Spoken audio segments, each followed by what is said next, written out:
जय हिंद। आप सबका स्वागत करती हूँ। मैं शशि द्विवेदी, आपके अपने ही चैनल जिसका नाम है बायोसाइड। और आज हम लोग पढ़ेंगे एनसीईआरटी का पहला चैप्टर, जिसको बिल्कुल बहुत ही क्रिस्प करके, बहुत ही संक्षेप में करके मैं लेकर आई हूँ, जो आपको एक बार में ही रिवाइज़ कराया गया एनसीईआरटी को, और बहुत इम्पॉर्टेंट है आपकी नीट के एग्ज़ाम के लिए, आपके पीजीटी के एग्ज़ाम के लिए, और जो जीआईसी का एग्ज़ाम होने वाला है उसके लिए। पॉइंट टू पॉइंट हमने बात की है, और जो आपके एग्ज़ाम में आपको बहुत ही हेल्पफुल होने वाला है। तो आइए देखते हैं द लिविंग वर्ड को। ये चारों तरफ फैला हुआ जो जीवन है, जीव जगत की बातें हैं, उसको हम इस वीडियो में बहुत ही सरलता से देखेंगे, और क्या क्वेश्चन एग्ज़ाम में आएगा, और उसके बहुत से कॉन्सेप्ट जो हमें एनसीईआरटी में नहीं समझ में आते हैं वो यहाँ आपको ज़रूर समझ में आएंगे। तो चलिए पढ़ते हैं the living word. The living word. What is living? क्या लिविंग होता है? जीव किसे कह सकते हैं? जीवन क्या है? तो किस चीज़ को क्या क्वालिटी ऐसी होनी चाहिए जिससे ये पता चले कि हाँ ये जीव है, ये लिविंग है, और ये लिविंग नहीं है। तो एनसीईआरटी साफ साफ लाइनों में लिखता है लिविंग के कुछ कैरेक्टरिस्टिक फीचर और कुछ डिफाइनिंग फीचर। तो कैरेक्टरिस्टिक फीचर एक्चुअली क्या है? तो डिफाइन करती है एनसीईआरटी कि a feature found in living, जो लिविंग में पाई जाती है, लिविंग ऑर्गेनिज्म में वो क्वालिटी पाई जाती है, फीचर पाए जाते हैं, but either not in all living, लेकिन सभी में नहीं। Are also found in non living, लेकिन और इसके बावजूद नॉन लिविंग में भी पाई जाती हैं। अगर कोई कैरेक्टर, कोई फीचर लिविंग में पाया जा रहा है लेकिन नॉन लिविंग में भी पाया जा रहा है, तो हम कैसे उसको कह दें कि यही लिविंग है, और नॉन लिविंग में जो पाया जा रहा है वो लिविंग नहीं है? तो ये जो कुछ कैरेक्टर वो निर्णय नहीं देते हैं, वो फिक्स नहीं करते हैं, वो वर्डिक्ट नहीं करते हैं कि ये लिविंग को लिविंग बताता है। Can not be use to definitively prove something alive. किसी को पक्का नहीं, एकदम निश्चित नहीं करते हैं कि हाँ यही चीज़ लिविंग है, अलाइव है। वो होता है कैरेक्टरिस्टिक फीचर। मतलब ऐसा कैरेक्टर, ऐसा फीचर जो कि लिविंग में पाया जाता है लेकिन वो नॉन लिविंग में भी पाया जा रहा है, तो वो कैरेक्टरिस्टिक फीचर में आता है। अगला हम देखते हैं डिफाइनिंग फीचर। डिफाइनिंग फीचर क्या होता है? Defining feature 100 found in 100% living organism and 0% of non living. ये डिफाइन करता है, एकदम पक्का कर देता है कि भाई अगर ये कैरेक्टर इसमें पाया जाएगा तो ये लिविंग है। अगर ये कैरेक्टर लिविंग में नहीं पाया, अगर किसी भी चीज़ में नहीं पाया जा रहा है तो वो लिविंग नहीं है। मतलब डिफाइनिंग फीचर जो है ये यही डिफाइन करता है लिविंग और नॉन लिविंग को, जबकि कैरेक्टरिस्टिक फीचर लिविंग में पाया जाता है लेकिन 100% ये डिफाइन नहीं करता, पक्का नहीं करता, एकदम विश्वास नहीं दिलाता कि भाई ये लिविंग है। जैसे कि ग्रोथ के केस में देखते हैं। ग्रोथ जैसे माउंटेन है, माउंटेन हम देखते हैं बढ़ता जाता है दिन, तो इसमें भी तो ग्रोथ हो रही है। तो क्या ये लिविंग है? हम जानते नहीं हैं। सैंड ड्यून, इसमें बढ़ता जाता है, पहले थोड़ा हुआ, फिर इससे बड़ा और बालू आ गया इकट्ठा, और ऐसे ऐसे ड्यून बन जाते हैं, तो ग्रोथ तो इसमें भी हो रही है। तो क्या ये लिविंग है? ये लिविंग नहीं है। ट्रेन का डिब्बा, 1 लगाए, 2 लगाए, 3 लगाए, बढ़ाते जा रहे हैं, डिब्बे बढ़ाते जा रहे हैं, तो क्या ये लिविंग हो गया? नहीं लिविंग हुआ। मूवमेंट, गति, गति तो ट्रेन में भी हो रही है, तो क्या ये कैरेक्टरिस्टिक फीचर, क्या ये डिफाइन करता है कि ये लिविंग है? तो ये डिफाइन तो नहीं करता। और प्लांट में तो एक जगह से दूसरी जगह नहीं जाता है, तो क्या ये नॉन लिविंग हुआ? तो ये कुछ कैरेक्टर हैं जो निश्चित नहीं करते हैं कि कोई चीज़ लिविंग है कि नॉन लिविंग। जो ये निश्चित नहीं करते हैं वो कैरेक्टर नॉन लिविंग में भी हमने देखा है और पाए जाते हैं, तो उनको कहते हैं कैरेक्टरिस्टिक फीचर। लेकिन जो ये 100% बता देते हैं कि हाँ भाई ये अगर कैरेक्टर रहेगा तो वो होते हैं डिफाइनिंग फीचर। वो कैरेक्टर हैं तो वो लिविंग ही होगा, वो होते हैं डिफाइनिंग फीचर। तो ये बहुत इंपॉर्टेंट लाइन है, ये हमें बहुत बात तक क्लियर नहीं होती है कि एक्चुअली क्या कैरेक्टरिस्टिक फीचर होता है। और क्योंकि वो स्टैंजा में, एनसीईआरटी में साफ साफ लाइनों में स्टैंजा में दिया गया है, और इसमें आपको एकदम क्लियर होगा कि क्या कैरेक्टरिस्टिक फीचर है और क्या डिफाइनिंग फीचर है।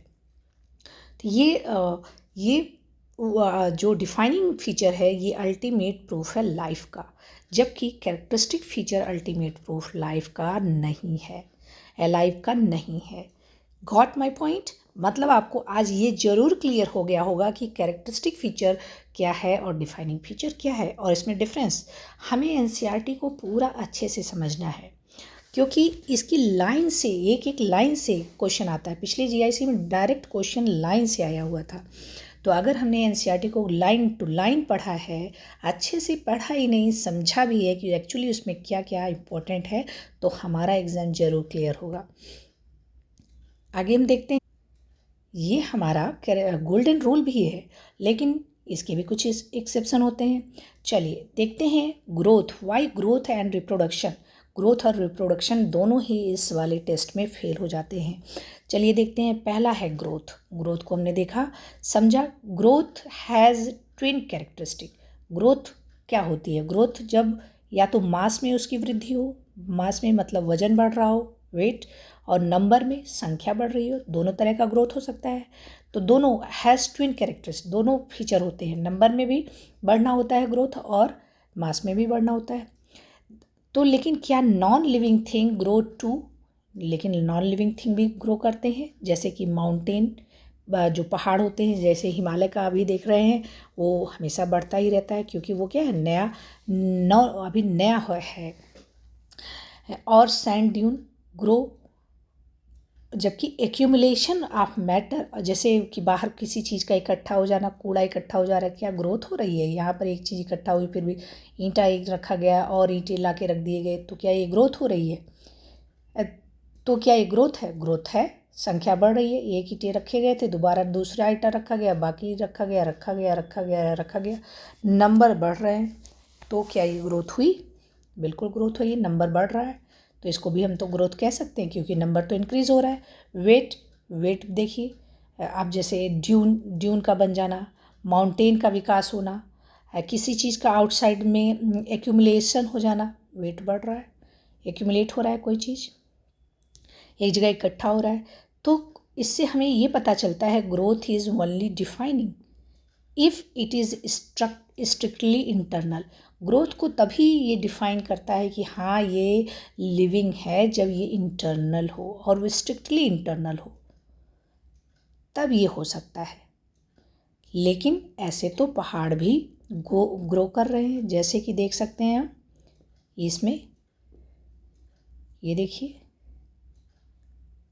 लेकिन क्या ये डिफाइनिंग कैरेक्टर है? नहीं, ये हमें ये नहीं बताता कि इसमें ये डिफाइनिंग कैरेक्टर है, लिविंग में ही होता है, ऐसा ये नहीं बताता। रिप्रोडक्शन की जरा हम बात करें। रिप्रोडक्शन की बात करें, रिप्रोडक्शन का मतलब होता है अपने जैसे जीव को बनाना, मतलब प्रोड्यूसिंग प्रोजेनी, सेक्चुअल और एसेक्चुअल, सेक्चुअल से या एसेक्चुअल मेथड से अपने जैसे प्रोजेनी को बनाना, प्रोड्यूसिंग प्रोजेनी।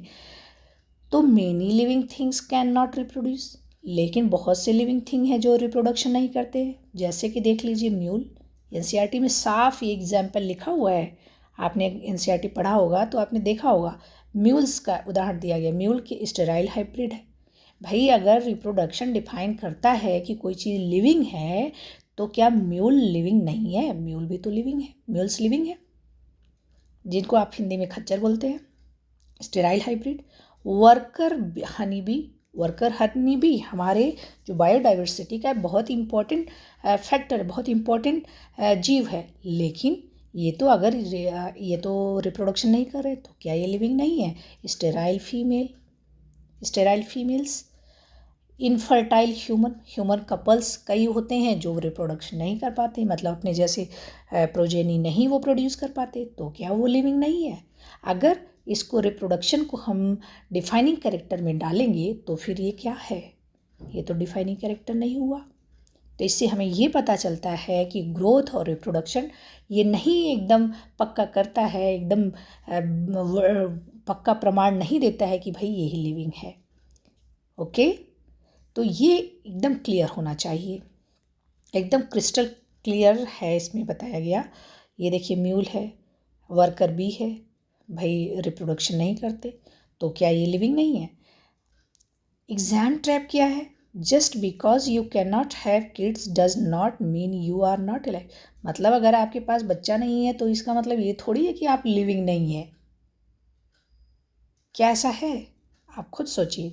तो ये डिफरेंस आपको पता होना चाहिए और ये इम्पोर्टेंट लाइंस, इम्पोर्टेंट एग्जाम्पल्स आपको पता होने चाहिए तब जब आप लिख रहे हो लिविंग और नॉन लिविंग के कैरेक्टरिस्टिक मेंस वाले पेपर में। ओके, तो इसको हमें क्लियर हो गया कि क्या क्या होता है लिविंग कैरेक्टरिस्टिक फीचर और क्या होता है डिफाइनिंग फीचर। चलिए देखते हैं फीचर्स, कुछ फीचर्स की बात करते हैं। ग्रोथ ऑल लिविंग थिंग्स में बिल्कुल होता है, सभी लिविंग थिंग में ग्रोथ होती है। Absent in all non living, non living thing में ग्रोथ नहीं होती है, नहीं होती है। लेकिन नो माउंटेन्स तो ग्रो करता है, सैंड ड्यून्स तो ग्रो कर रहा है। मतलब ये कौन से कैरेक्टर है? ये कैरेक्टरिस्टिक फीचर है, ये कैरेक्टरिस्टिक फीचर है। रिप्रोडक्शन की बात करें, ऑल लिविंग थिंग्स में होते हैं क्या ये? नहीं, सभी लिविंग थिंग्स में नहीं होते हैं। जैसे कि हमने हनी बी और म्यूल का उदाहरण देखा। लेकिन एब्सेंट होते हैं, सभी नॉन लिविंग में एब्सेंट होते हैं। Yes, absent in all living. तो क्या हो गए? ये कैरेक्टरिस्टिक फीचर हुए। ये एकदम पक्का प्रमाणित नहीं करते कि ग्रोथ अगर हो रही है, रिप्रोडक्शन अगर हो रहा है तो वो लिविंग ही होगा, वो नॉन लिविंग भी हो सकता है। लेकिन रिप्रोडक्शन या ग्रोथ अगर नहीं हो रहा है तो लिविंग नहीं है, ये भी प्रमाणित नहीं होता। रिप्रोडक्शन के केस में ये भी प्रमाणित नहीं होता। मेटाबॉलिज्म उपापचय, sum of chemical reaction, catabolic reaction and anabolic reaction. Metabolism all living things में होगा, रेस्पिरेशन होता है, डाइजेशन होता है, digestion, anabolic, respiration, catabolic, respiration. तो एब्सेंट इन नॉन लिविंग, किसी भी नॉन लिविंग में नहीं होता है। नॉन लिविंग में डाइजेशन होता है? नहीं होता है। मेटाबॉलिक रिएक्शंस वो नहीं होते हैं।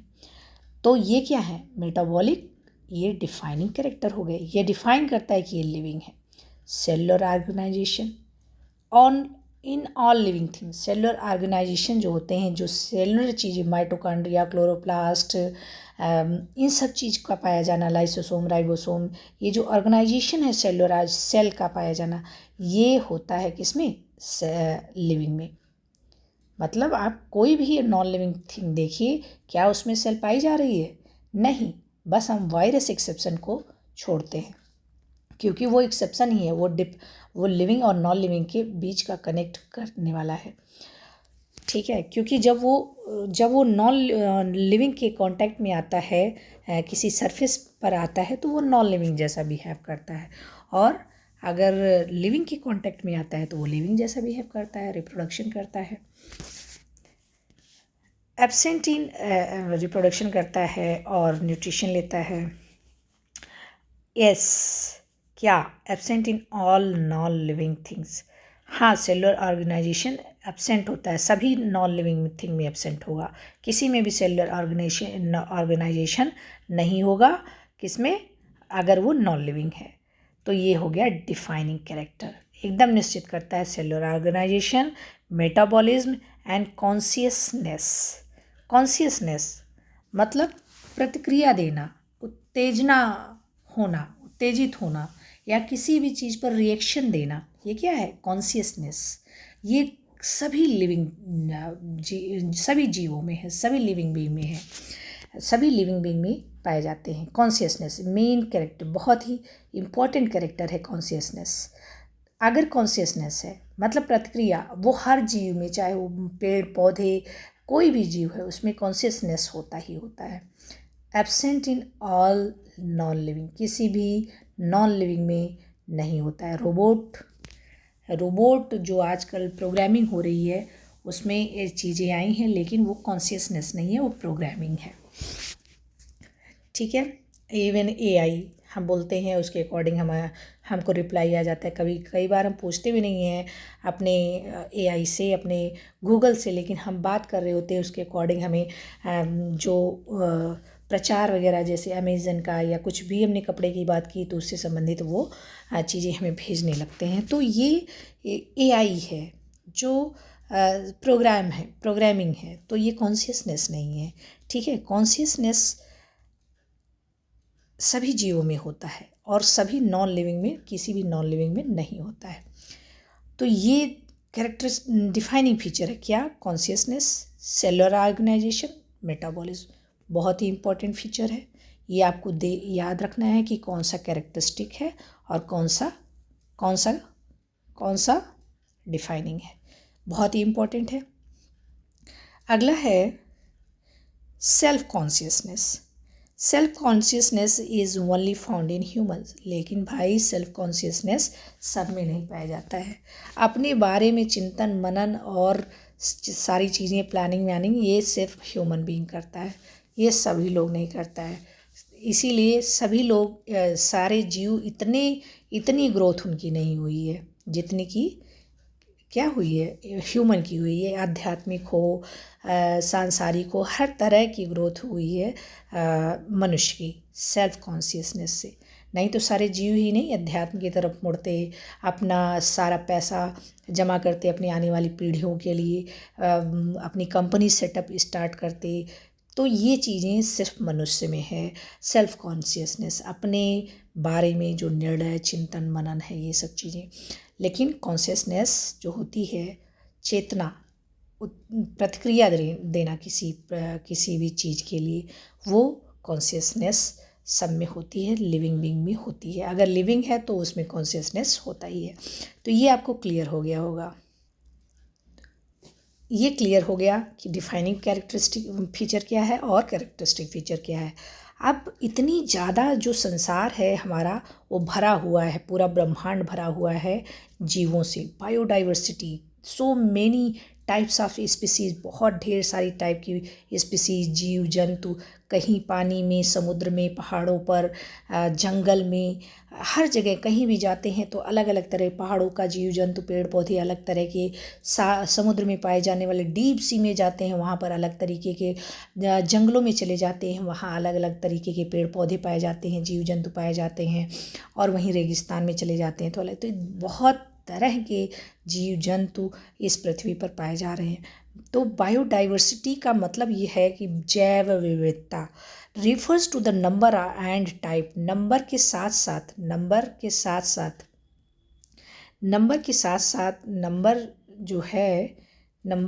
साथ टाइप्स, डिफरेंट टाइप के organism present on earth as we explore new areas like dense forest, this number constantly, dense forest में जाएंगे एकदम बढ़ते जाएंगे, विषुवत रेखा पर जाएंगे डेंस फॉरेस्ट मिलेंगे, या फिर अलग अलग जगह पर जाएंगे तो अलग अलग तरीके। लेकिन सबसे ज़्यादा बायोडाइवर्सिटी कहाँ होगी? जहाँ बहुत ज़्यादा फेवरेबल कंडीशन होगी, मौसम होगा और सारी चीज़ें होंगी। तो क्या आप जानते हैं मिस्टर रॉबर्ट मे को? रॉबर्ट मे ने जानते हैं क्या किया? रॉबर्ट मे एक बहुत बड़े साइंटिस्ट हुए जिन्होंने बताया कि लगभग 7 मिलियन, कितने? 7 मिलियन स्पीसीज़ की खोज मतलब हैं, लेकिन हमने उसमें से बहुत कम ही खोजा है। एक्चुअली अराउंड 7 मिलियन स्पीसीज़ उन्होंने बताया। Scientist Robert May estimate there are actually around 7 million species, we have not even found most of, उसमें से बहुत की खोज नहीं हुई है। लगभग हमने खोजी है कितनी? 1.7 से 1.8 मिलियन के बीच, लगभग 2 मिलियन के करीब हम पहुंचने वाले हैं। 1.7 मिलियन की हमने खोज कर ली है। Species discovered and named on earth so far, तो इतनी ज़्यादा स्पीसीज, ये भी कम नहीं है, इतनी ज़्यादा स्पीसीज जो खोज लिए हैं हमने, उनको नाम देना, उनका अध्ययन करना, ये भी एक बड़ा टास्क है। इनको इतना 1.7 मिलियन की कैसे स्टडी की जाएगी? तो इसके लिए एक नियम आया, टैक्सोनॉमी। टैक्सोनॉमी क्या? तो इतने ज़्यादा 1.7 मिलियन का जो आया तो उनका कैसे अरेंज किया जाए, उनको कैसे जाना जाए? तो इसके लिए आई टैक्सोनॉमी। टैक्सोनॉमी बताती है टैक्सा को कैसे अरेंज करना है, उनकी स्टडी के लिए आई, उनके अरेंजमेंट के लिए आई। तो कैरेक्टराइजेशन सबसे पहले क्या किया जाता है? जो हम डिस्कवरी करते हैं, मतलब किसी भी प्लांट की या एनिमल की खोज की तो उसका कैरेक्टराइजेशन करते हैं। Listing all observable internal and external feature, उनकी लिस्टिंग करते हैं, ऑब्जर्व करते हैं इंटरनल और एक्सटर्नल फीचर के जो भी स्पीसीज़ की खोज हुई। फिर उनका आइडेंटिफिकेशन होता है।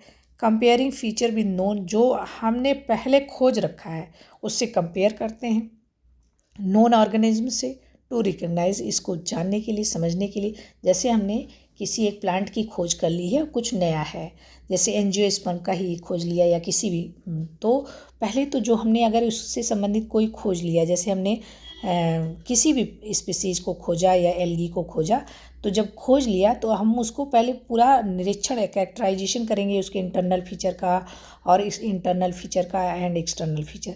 इसके बाद हम देखेंगे कि क्या कोई हमारे पास पहले से कोई ऐसा एनिमल या स्पीसीज़ है जो इससे मैच खा रहा है, तो फिर वो आइडेंटिफिकेशन किया जाता है उसका। उसके बाद क्लासिफिकेशन किया जाता है, ग्रुपिंग की जाती है कि भाई ये इस वाले ग्रुप में रखा जाएगा, इसमें रखा जाएगा, इसमें रखा जाएगा, ये जो हमने खोजा है इसको इस वाले डिब्बे में रख दिया जाए, मतलब इसमें रखा जाए। Grouping the organism into convenient category, उस जिससे लक्षण मिलता है, जिससे उसका कैरेक्टर मिलता है, उस टैक्सा में उसको रख दिया जाता है। फिर उसके बाद उसका नॉमनक्लेचर किया जाता है, नॉमनक्लेचर किया जाता है, giving it a standardised universal scientific name. अब यूनिवर्सल साइंटिफिक नेम दिया जाता है। जैसे क्यों साइंटिफिक नेम दिया जाता है, जिससे अब जैसे यहाँ हिंदी में हम इसको मैंगो को आम बोलते हैं, वहाँ इंग्लैंड भी चले जाएंगे इसको मैंगो बोलते हैं, ऑस्ट्रेलिया में कुछ और बोलेंगे, जापान में कुछ और बोलेंगे, चाइना में कुछ और बोलेंगे। एक ही प्लांट है, एक ही स्पीसीज़ है, लेकिन अलग अलग जगह इसको अलग अलग नाम, वर्नाकुलर नेम अलग अलग है इसके। इवन एक ही कंट्री में इसके अलग अलग नाम है।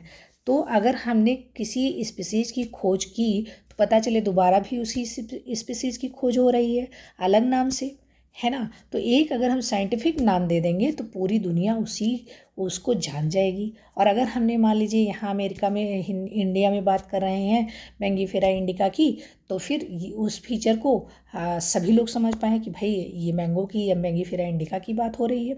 तो ये कॉमन अंडरस्टैंडिंग के लिए common standardised universal scientific name दिया गया, जैसे पूरी यूनिवर्सल हो कि एक जगह एक बार चीज़ हो गई है तो और सब लोग समझें, इसलिए साइंटिफिक नेम देना बहुत ज़रूरी था। अलग अलग नाम देने से कठिन हो जाता, अलग अलग लोग नहीं समझ पाते, या फिर बार बार जो है उसी की डिस्कवरी होती रहती, खोज होती रहती। तो ये जो टैक्सोनॉमी है, ये जो अव्यवस्था है, पता चले यहाँ इस तरह एक यहाँ रखा गया, यहाँ रखा गया, यहाँ रखा गया, यहाँ कई खोज हुई, एक मिलियन खोज हो गई। देखिए खोजिए अब इसमें सारे कैरेक्टर, बहुत अव्यवस्था फैल जाती। तो टैक्सोनॉमी क्या करती है, इस अव्यवस्था को बचाती है, ये अरेंजमेंट करती है। The science of organising the charge, इसका मतलब ये है कि अब ऑर्गेनाइज करती है, अव्यवस्थित जो चीज़ें हैं उनको ऑर्गेनाइज करती है, अरेंज करती है, एक ऑर्डर में रखती है। और टैक्सोनॉमी का बड़ा भाई है क्या, सिस्टेमैटिक्स। सिस्टेमैटिक्स एक्चुअली क्या होता है, टैक्सोनॉमी प्लस फाइलोजेनी बनता है सिस्टेमैटिक्स। एनसीईआरटी में, एनसीईआरटी की लाइन है सिस्टेमैटिक्स, और इसकी डेफिनेशन हम अच्छे से देख लेते हैं। Characterisation, identification, classification, nomenclature included in taxonomy. Taxonomy में क्या क्या होता है, कैरेक्टराइजेशन होता है, आइडेंटिफिकेशन, क्लासिफिकेशन एंड नॉमेनक्लेचर। बिल्कुल क्लियर, क्रिस्टल क्लियर होना चाहिए कि एक्चुअली टैक्सोनॉमी में क्या होता है। फाइलोजेनी क्या है, फाइलोजेनी इवोल्यूशनरी रिलेशनशिप, या फिर कहें हु आर योर एंसेस्टर। आपका जो एंसेस्टर है, आपके पहले, आपके पिताजी, मतलब उसके पहले जो जनक हैं वो कौन है। तो हु इज़ योर एंसेस्टर, आपके पूर्वज कौन है, एंसेस्टर। तो मतलब इवोल्यूशनरी रिलेशनशिप को ये बताता है। तो अगर टैक्सोनॉमी और इवोल्यूशन को कर दिया जाए कि कहाँ से आपकी उत्पत्ति हुई, एंसेस्टर क्या है, तो इन दोनों को मिला के बनता है सिस्टेमैटिक्स। मतलब सिस्टमैटिक्स में दोनों चीज़ें आई। क्या क्या आया? कैरेक्टराइजेशन भी आया, आइडेंटिफिकेशन आया, क्लासिफिकेशन आया, नॉमेनक्लेचर एंड इवोल्यूशनरी रिलेशनशिप आया। मतलब इस स्पीसीज का इसके एंसेस्टर से कनेक्शन की भी बात आई किसमें? सिस्टमैटिक्स में। Systematic arrangement of organise, systematically इसको अरेंजमेंट, किसी भी ऑर्गेनिज्म का जो अरेंजमेंट होता है सिस्टमैटिक तरीके से, उसको कहा गया सिस्टमैटिक्स। लेकिन क्लियर होना चाहिए कि सिस्टमैटिक्स में क्या और ऐड हुआ है टेक्सोनॉमी की अपेक्षा। तो आपको क्लियर होना चाहिए कि टेक्सोनॉमी क्या है और सिस्टमैटिक्स क्या है। टेक्सोनॉमी में क्या नहीं है जो सिस्टमैटिक्स में है? क्या नहीं है? इवोल्यूशनरी रिलेशनशिप टेक्सोनॉमी में नहीं है, जबकि सिस्टमैटिक्स में है। तो ये बहुत ही क्लियर होना चाहिए, ये एनसीईआरटी की लाइन है। अगला है हिस्टोरिकल कॉल आउट देखते हैं। Carolus Linnaeus used Systema Naturae as the title of his famous publication. इनकी बुक का नाम है, जो फादर हो जाता है, father of taxonomy, Carolus Linnaeus. पहली बार इन्होंने ही तो दिया था बाइनोमियल थ्योरी। कौन सा? जीनस एंड स्पीसीज की। पहले किसी भी कोई भी हम साइंटिफिक नेम लिखेंगे तो सबसे पहले जीनस लिखेंगे, उसके बाद स्पीसीज लिखेंगे। ये कैरोलस लिनियस ने ही दिया था। और इन्होंने अपनी बुक लिखी सिस्टेमा नेचुरी। ये बुक का नाम बहुत इंपॉर्टेंट, आपको याद ही रखना चाहिए। तो इनकी बुक का नाम है सिस्टेमा नेचुरी। तो ये आपको क्लियर हो गया होगा कि सिस्टमैटिक्स टेक्सोनॉमी क्या है। ये हैं महान scientist Carolus Linnaeus, father of taxonomy. जहाँ से शुरू होती है बॉटनी, जीवन, बायोलॉजी, जिन्होंने अरेंजमेंट की सबसे पहले एक थ्योरी दी जिसको कहते हैं बाइनोमियल नॉमेनक्लेचर। बाइनोमियल नॉमेनक्लेचर बताता है द्विनाम पद्धति। हम शुरू ही करते हैं जब बायो पढ़ना, तभी इनका नाम आ जाता है। जब हम बायोलॉजिकल नेम किसी का देते हैं तब इनका नाम आता है। महान कार्य किया इन्होंने, फादर ऑफ टेक्सोनॉमी कहा जाता है। इन्होंने कॉन्सेप्ट दिया, क्या every organism gets two word scientific name. इन्होंने कहा कि सारे ऑर्गेनिज्म के टू वर्ड्स होने चाहिए नेम में। एक होना चाहिए जीनस और दूसरा होना चाहिए स्पीसीज। और जैसे मैंगीफेरा इंडिका, सोलेनम ट्यूबरोसम, किसी भी आप देखिए तो पहले जीनस होगा, उसके बाद स्पीसीज होगा। Rule makers, plants, ICBN international code for botanical nomenclature. ये क्या करते हैं? ICBN नॉमेनक्लेचर को प्रूव करता है, उसको एक मुहर लगा देता है, international code for botanical nomenclature. Animals के जो नाम दिए जाते हैं, जो खोज होती है तो कि हाँ ये नई स्पीसीज आई है, और इसको पूरी मुहर देता है कौन? ICZN international code of zoological nomenclature. उसके नाम की मुहर लगाता है international code of zoological nomenclature. ये दोनों नाम के जो ये हैं, इसको याद रखना ज़रूरी है, इनका फुल फॉर्म याद रखना ज़रूरी है। ये बात हमने कही, ये बात यहाँ लिखी हुई है। Why do we do this? क्यों हम ऐसा करते हैं? To ensure an organism has only one universally accepted name across the entire globe, avoiding local language confusion. Local language को कन्फ्यूजन को दूर करने के लिए ये ऐसा किया गया, सोचा। चलिए देखते हैं क्या है साइंटिफिक नेम की एनाटॉमी करते हैं। जीनस का मतलब generic name. Always start with capital letter, हमेशा क्या करेंगे? कैपिटल लेटर से स्टार्ट करेंगे। स्टार्ट हम कैपिटल लेटर से करेंगे। जीनस मतलब जेनरिक नेम। और स्पीसीज क्या होता है? Specific epithet, always start with lower case, small letter से लिखा जाता है। और लास्ट में उनके साइंटिस्ट का नाम, ऑथर का नाम, ऑथर साइटेशन, किसने खोज की उनका नाम। जैसे मैंगीफेरा इंडिका लिन, इसका मतलब लिनियस ने इसकी खोज की है, और मैंगीफेरा इसका जीनस का नाम है, और इंडिका क्या है? इसके स्पीसीज का नाम है। इस तरह से मैंगीफेरा इंडिका लिन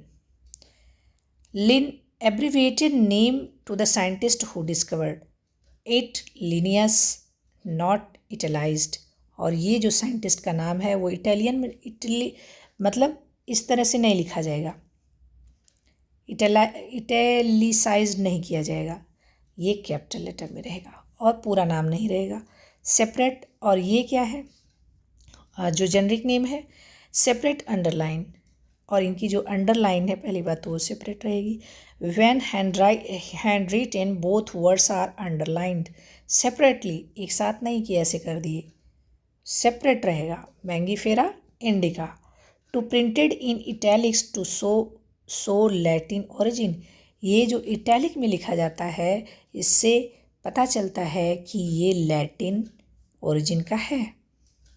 लेकिन इसको इटालियन नहीं किया जाता है, कि इटालियन नहीं किया जाता है, इटालियन नहीं लैटिन की मैं बात कर रही, लैटिनाइज नहीं किया जाता है, इटैलिसाइज नहीं किया जाता है, क्योंकि ये होता है साइंटिस्ट का नाम।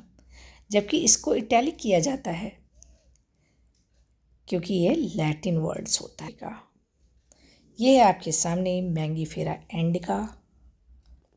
तो ये बात हो गई टैक्सोनॉमी की।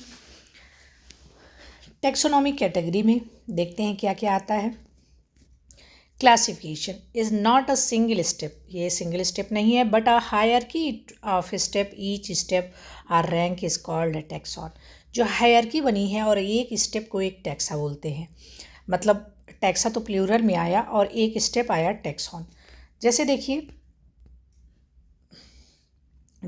इसमें जैसे किंगडम, सबसे ऊपर क्या है किंगडम, फिर आया फाइलम या डिवीज़न। फाइलम कहते हैं, डिवीज़न कहते हैं प्लांट के केस में, फाइलम कहते हैं एनिमल के केस में, ओके।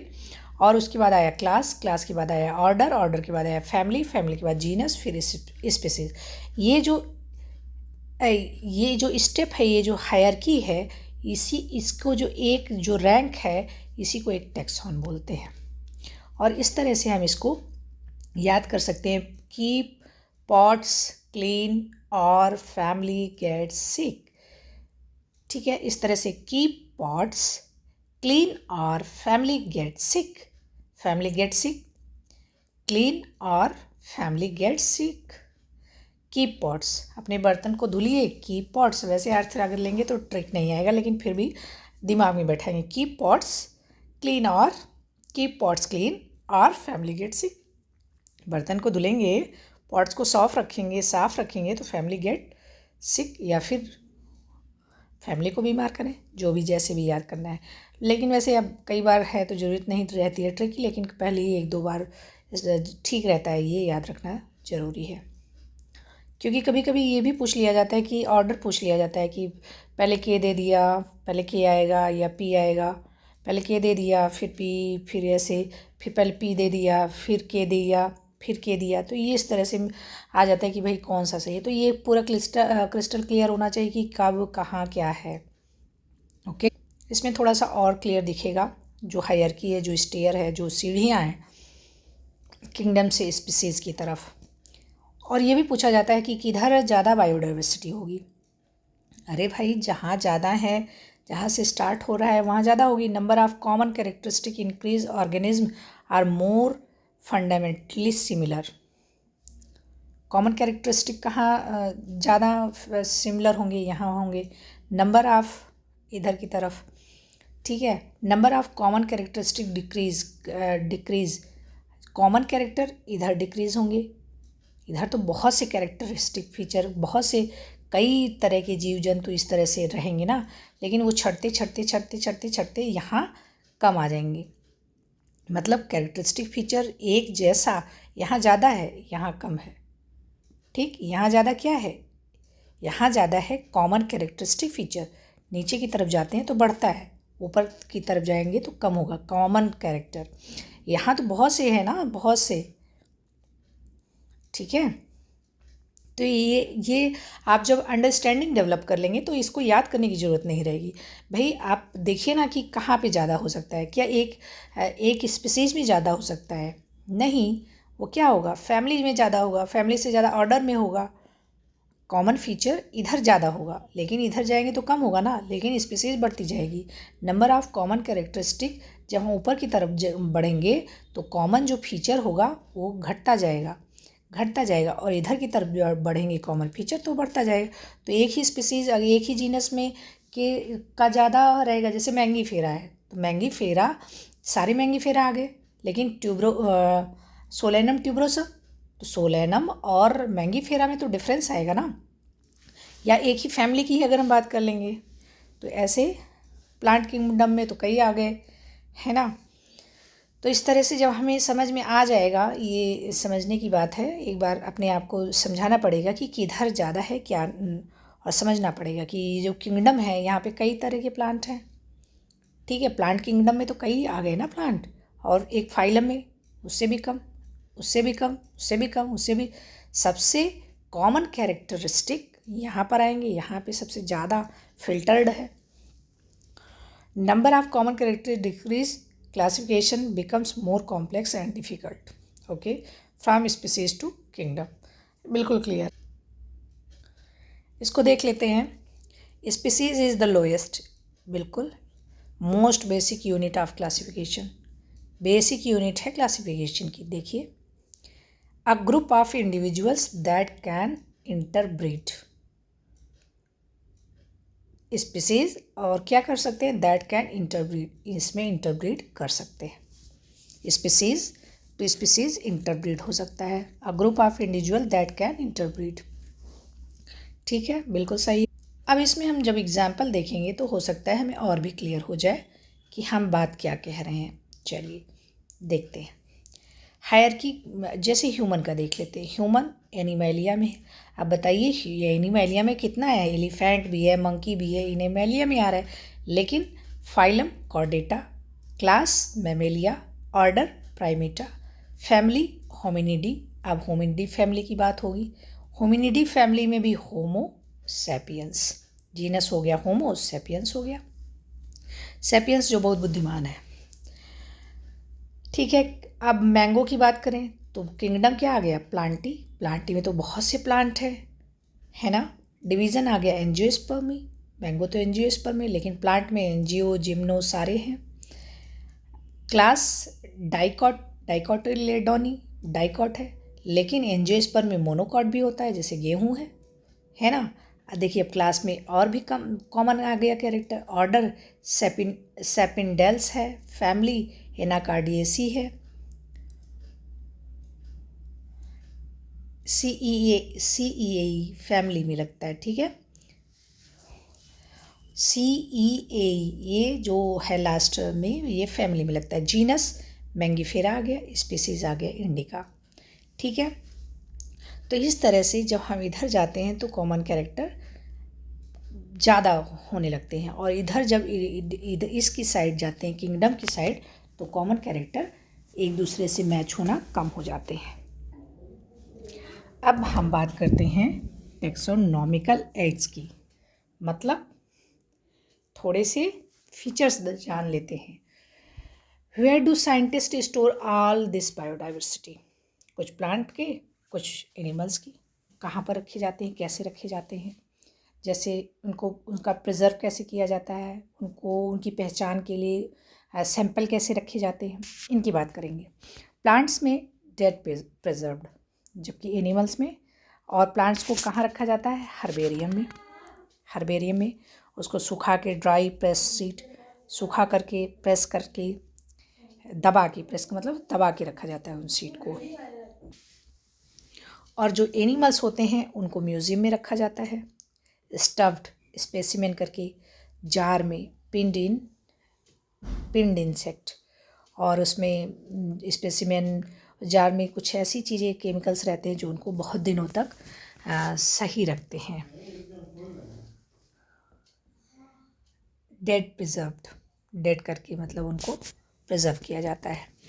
अगला है लिविंग कंजर्व, कुछ को लिविंग कंजर्व किया, जैसे बॉटनिकल गार्डन में पहाड़ों से ले आए पेड़ या सीड ले आए, उनको यहाँ पर उगा दिए, जैसे कि लखनऊ में है NBRI लखनऊ में है। और इसका क्या है, यहाँ पर अलग अलग जगह से पौधों को लाया जाता है, फिर उसका नाम लिखा जाता है पूरा अच्छे से। और यहाँ के जो हर्बेरियम है वहाँ पर उन प्लांट्स को, उनके सीड्स को, उनकी लीव्स वगैरह को प्रिजर्व किया जाता है। उनकी हर्बेरियम भी बहुत अच्छी है। नेशनल बॉटनिकल रिसर्च इंस्टीट्यूट ये है लखनऊ में।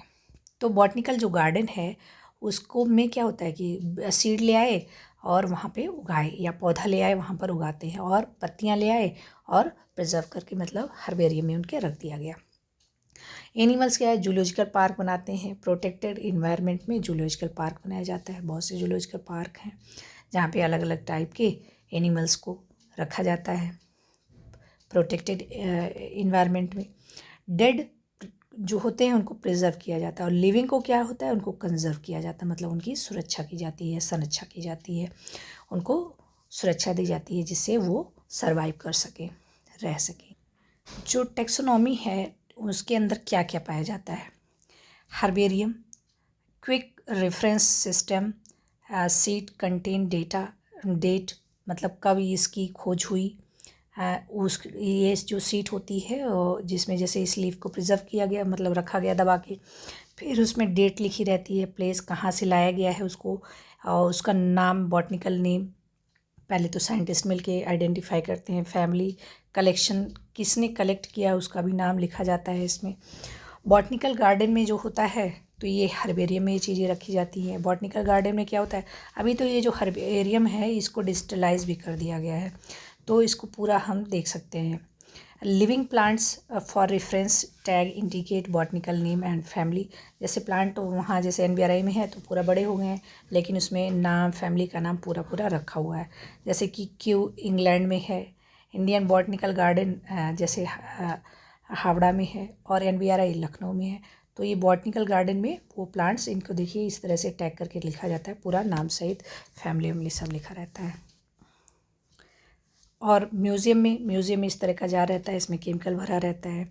एजुकेशनल सेटअप होता है प्लांट या फिर एनिमल के लिए। In preservative jar, insect in box, insects in boxes, catches, kill, pin कर देते हैं। Large animals, stuffed skeleton kept, उनके स्केलेटन को रखा जाता है। जूलॉजिकल पार्क में क्या होता है, जू है जैसे, विल्ड एनिमल से under human care use to study food habit and behaviour, उसमें उनकी फूड के अकॉर्डिंग, बिहेव के अकॉर्डिंग इस तरह से वातावरण दिया जाता है। जैसे अफ्रीका से आया था शेर, MP में रखा गया है, तो उसको उस तरह का वातावरण दिया जाता है, उस तरह के खाने दिए जाते हैं जिससे वो यहाँ के इन्वायरमेंट के अकॉर्डिंग अपने आप को एडजस्ट कर सकें। अब हम कुछ टेक्सोनॉमी टूल्स की बात कर लेते हैं। टेक्सोनॉमी जो टूल्स होते हैं, an analytical tool used for identification, जो identification based on similarities and dissimilarities को जो टूल्स होते हैं उसकी बात हो गई। जैसे कि a pair of contrasting statement, one is accepted, one is rejected. तो एक जो कॉमन कैरेक्टर है कि किसको रिजेक्ट किया जाएगा और किसको नहीं लिया जाएगा, तो वो होते हैं कपलेट। जैसे a pair of contrasting, has wing, किसी के पास विंग है और नो विंग नहीं है, ये दो अलग अलग तरह के है फीचर। तो each individual statement is in the couplet, इनको रखा जाता है इसमें। इम्पॉर्टेंट इसमें क्या है कि separate taxonomic keys are required for each taxonomic category. जैसे कि फैमिली है, जीनस है, स्पीसीज़ है, ये टेक्सोनॉमिक कैटेगरी है। ये वाला पॉइंट इतना बहुत इम्पोर्टेंट नहीं, बस इसको समझना लेकिन ज़रूरी है।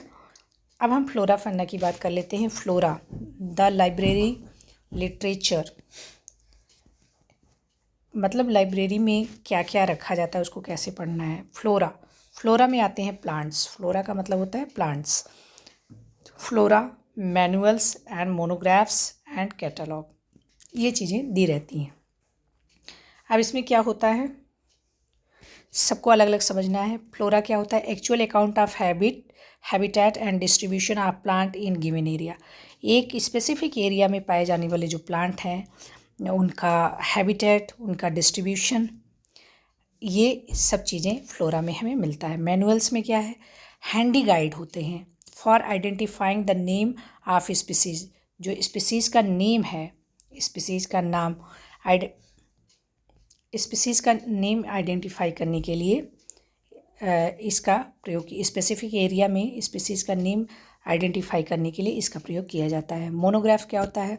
कंटेंस, मोनोग्राफ में होता है comprehensive information on any one single tax on, just one family, या किसी एक टेक्सॉन के बारे में। मोनो का मतलब होता है एक, तो किसी एक टेक्सॉन, जैसे फैमिली से संबंधित सारी बातें उसमें हैं या फिर जीनस से संबंधित, तो किसी एक सिंगल टेक्सॉन से संबंधित अगर बात होती है तो वो मोनोग्राफ्स में रहती है। कैटलॉग क्या होता है? कैटलॉग के अकॉर्डिंग हम बुक्स खोजते हैं। Alphabetically listing of species in an area, किसी भी एरिया का जो अल्फ़ाबेटिकल अरेंजमेंट होता है कि स्पीसीज़ का अरेंजमेंट होता है किसी भी एरिया में पाए जाने वाले, वो कैटलॉग्स होते हैं। तो कैटलॉग के अकॉर्डिंग हम खोजते हैं बुक्स को और उस स्पेसिफिक प्लांट को कैटलॉग से। अब इम्पॉर्टेंट पॉइंट क्या है जो हमारे एग्जाम्स में आ सकता है, तो इस क्विक रिवीजन कर लेते हैं। देखिए, इसमें इम्पॉर्टेंट है metabolism, cellular organisation and consciousness are the only defining feature of life. यही हमने पढ़ा, बहुत इंपॉर्टेंट है कि डिफाइनिंग फीचर क्या है। म्यूल्स एंड वर्कर बीज कैन नॉट रिप्रोड्यूस, ये रिप्रोडक्शन नहीं कर सकते हैं। Providing production is not defining, तो इसका मतलब ये प्रूव करता है कि ये डिफाइनिंग नहीं है, ये कैरेक्टरिस्टिक डिफाइनिंग नहीं है। क्या? Reproduction. Mountains grow via accretion, proving, ये भी जो माउंटेन्स भी ग्रो कर रहा है लगातार, तो ये भी प्रूव करता है कि ये डिफाइनिंग नहीं है। सिस्टमैटिक्स क्या होता है? टेक्सोनॉमी में जब फाइलोजेनी ऐड हो जाता है, इवोल्यूशनरी हिस्ट्री ऐड हो जाती है, तो वो हो जाता है सिस्टमैटिक्स। बायोलॉजिकल नेम कैसा है होता है? लैटिन में लिखा जाता है इन ओरिजिन, बट ये लैटिन वर्ड है, डेड लैंग्वेज है, लेकिन इसका प्रयोग इसमें किया जाता है क्योंकि वो अब हो चुका है, उसमें कोई संशोधन भी नहीं होना है, तो वो पड़ा हुआ है और उसी के अकॉर्डिंग पूरा यूनिवर्सल एक बन जाता है। रिटेन इन इटैलिक, इटैलिक में लिखा जाता है सेपरेटली, जीनस और स्पीसीज को सेपरेट अंडरलाइन किया जाता है। स्पीसीज जो होता है लोवेस्ट कैटेगरी होता है, मैक्सिमम सिमिलरिटी कैटेगरी में सबसे नीचे है, लेकिन सबसे ज़्यादा इसमें जो स्पीसीज हैं एक दूसरे से इनका मैच होता है क्या कैरेक्टरिस्टिक। किंगडम क्या होता है? हाईएस्ट है, सबसे ऊपर है, लेकिन मिनिमम सिमिलरिटी होती है। हर्बेरियम या फिर म्यूजियम में डेड या pressed preserved, dead preserved pressed रखे जाते हैं। बॉटनिकल गार्डन में लिविंग कंजर्व्ड होता है। इस तरह से हमने एनसीईआरटी के पहले चैप्टर को पूरा डाइसेक्शन कर लिया है, पूरा एनसीईआरटी का पहला चैप्टर, और उससे संबंधित जो भी इम्पोर्टेंट फैक्ट थे, एग्ज़ाम में आने वाले जो क्वेश्चंस थे, वो सब हमने यहाँ पर रखे हैं लाइन टू लाइन और कॉन्सेप्ट वाइज। तो आई होप कि ये आपके एग्ज़ाम के लिए हेल्पफुल होगा, तो आप इसको लाइक और सब्सक्राइब करना बिल्कुल मत भूलिए। थैंक यू, जय हिंद। फिर मिलेंगे हम लोग अगली वीडियो में। Thank you.